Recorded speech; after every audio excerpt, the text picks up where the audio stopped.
আজ থেকে কিন্তু শুরু হয়ে যাচ্ছে জনগণনার অনলাইন ভেরিফিকেশন। তোমরা কিন্তু চাইলে নিজের মোবাইলের থেকে ঘরে বসে মাত্র 2-1 মিনিটেই করে নিতে পারবে অনলাইনে ভেরিফিকেশন।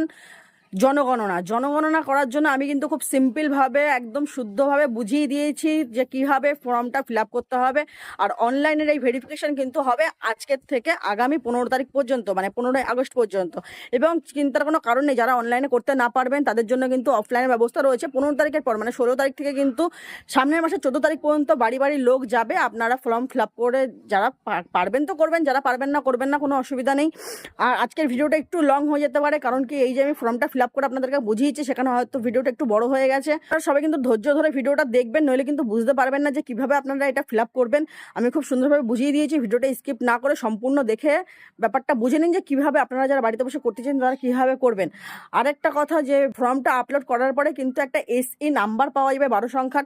সেই নাম্বারটা অবশ্যই সবাই সংরক্ষণ করে রাখবেন, কারণ কি আপনারা যারা অনলাইনে করছেন বা না করছেন প্রত্যেকের বাড়িতেই কিন্তু 15 তারিখের পরে মানুষ যাবে। এবং যখন আপনার বাড়িতেও কেউ যাবে তখন সরকারি লোক আসবে, তখন যদি আপনি দেখিয়ে দেন যে আপনার ফর্মটা অনলাইনে আপনি ফিল আপ করে নিয়েছেন, তখন কিন্তু আপনাকে আর কোনো রকম হ্যাপা পোহাতে হবে না।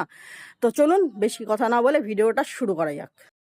সবার প্রথমে চলে আসবে গুগলে, তারপরে গুগলে এসে লিঙ্কে ক্লিক করে ঢুকে যাবে তোমাদের এই লিঙ্কে প্রবেশ করার পর তোমাদের এখানে সবার আগে সেট করতে হবে তোমাদের স্টেট। যার স্টেট দিয়ে দেবে, আমাদের ওয়েস্ট বেঙ্গল স্টেট দিয়ে দিয়েছি। তারপরে এখানে দিতে হবে বাড়ির ফ্যামিলির যে ওনার, তার নাম দিতে হবে। ওনারের নাম দেওয়ার পরে এখানে মোবাইল নাম্বার দিতে হবে, দেওয়ার পরে ক্যাপচার কোড বসাতে হবে। ক্যাপচার কোডটা যেটা বড় হাতের আছে বড় হাতে, যেটা ছোটো হাতে ছোটো হাতে দেবে, নইলে কিন্তু ক্যাপচার কোড নেবে না। দেওয়ার পর একটা ওটিপি আসবে তোমাদের মোবাইলে। ওটিপি দেওয়ার পরে এবারে তোমরা তোমাদের ল্যাঙ্গুয়েজটা সিলেক্ট করে নেবে। ল্যাঙ্গুয়েজ সিলেক্ট করার পরে আবার কিন্তু তোমাদেরকে ক্যাপচার দিতে হবে। ক্যাপচার দেওয়ার পরে কিন্তু ভেরিফাই করতে হবে, তারপরে নেক্সট পেজ খুলবে। সবাই ধীরে সুস্থে খুব সাবধানে করবে, কেউ ভুলভাল তথ্য দেবে না, এমন কোনো কিছু ব্যাপার নেই। খুব সাবধানে করতে হবে কাজটা, যেন কোনো ভুল না হয়।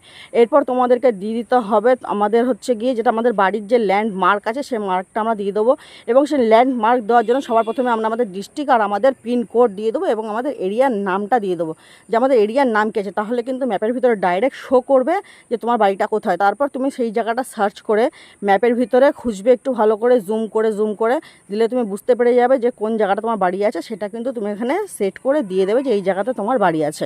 তো তারপরে কিন্তু আমাদের পরবর্তী পেজ খুলে যাবে এবং ওখানে আমাদেরকে দিতে হবে আমাদের বাড়ির সম্পূর্ণ বিবরণটা কী চেয়েছে। সবাই একটু ভালো করে পড়ে নেবে, ভিডিও লং হয়ে যাবে বলে আমি এত বলতে পারছি না, শর্টে বুঝিয়ে দিচ্ছি বাড়িটা আমার কী দিয়ে তৈরি হয়েছে, বাড়ির ছাদ ঢালাই আমার কী দিয়ে হয়েছে এবং বর্তমানে আমার বাড়ির অবস্থা কীরকম, এইগুলো সব কিন্তু ডিটেলসে তোমাকে এখানে ফিল আপ করে জমা দিয়ে আবার পরবর্তী পেজের জন্য যেতে হবে। তো সেখানে কিন্তু আমার পরিবারের তথ্য লাগবে, আমার পরিবারের সদস্য সংখ্যা কতজন, পরিবারের প্রধানের নাম কি, পরিবারের প্রধান পুরুষ না মহিলা, এরকম ধরনের যা যা কিছু খুব সুন্দর